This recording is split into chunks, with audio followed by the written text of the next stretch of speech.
thesmartlocal.com.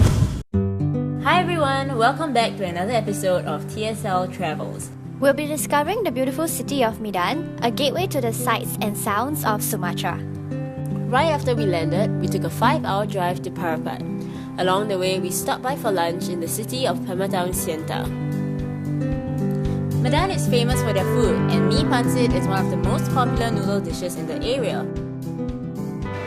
So after a long 5-hour drive, we're finally here at Parapat.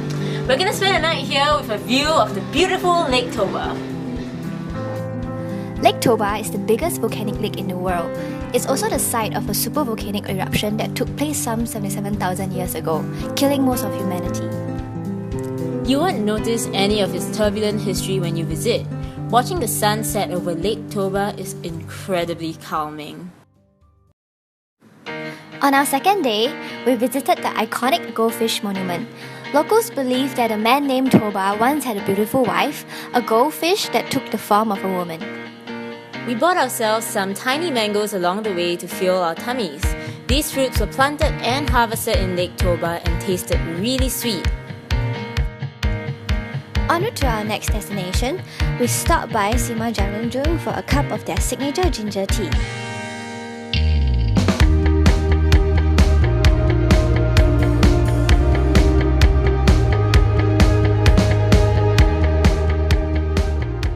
We're now at Rumah Bolon. It's actually the former residence of a Batak king. If you look at the background here, this long house is actually the residence and the quarters of the king.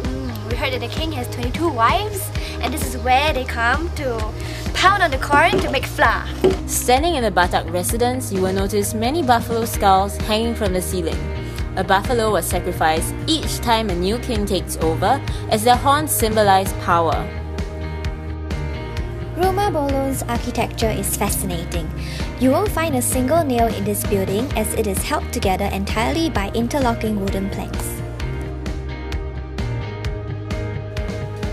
Sepiso Piso Waterfall is actually the tallest waterfall in Indonesia. The name translates to sharp like a knife, referring to the way the water cuts through the face of the cliff. We're sitting in the middle of two active volcanoes. This one here is Gunung Sinabung and that one is Gunung Sibaya. According to our guide, Gunung Sinabung just erupted like 3 weeks ago. Yeah, so we were planning on visiting it, but maybe time to change our plans. Yeah. We're soaking in a hot spring at the foot of Mount Sibaya. It was our first time having a spa-like experience, surrounded by the cold air of the mountains.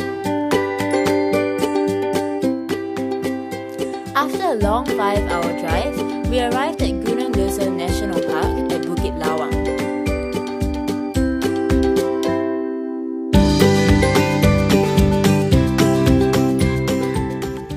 We're at Bukit Lawang right now, and it's a conservatory for orang-utans. We'll be checking the jungle later to feed some of them.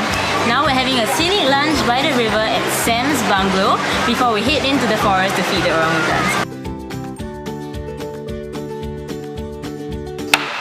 Unfortunately, because it was fruiting season and food was aplenty deep in the jungle, we didn't manage to see any orangutans. But we made new Australian friends and we saw some monkeys too.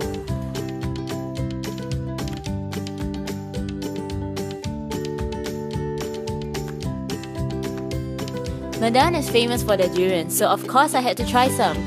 Get your durian fix at Bukit Lawang. They taste lighter than the ones we're used to, but they're still sweet.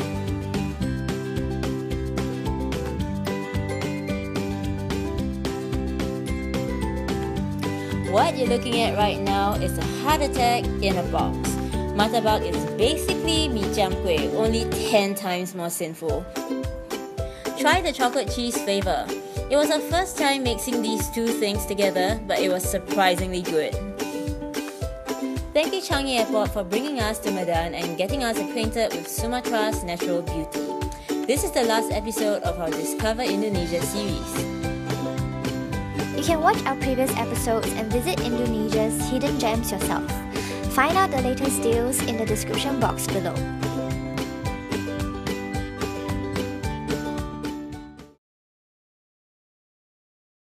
We'll be spending the night here. with the view of the beautiful Toharo. So after a long 5-hour drive, we're finally here in Parapat. And and go. Anytime ready, yeah. On my lap, he's catching your head. Oh, sorry.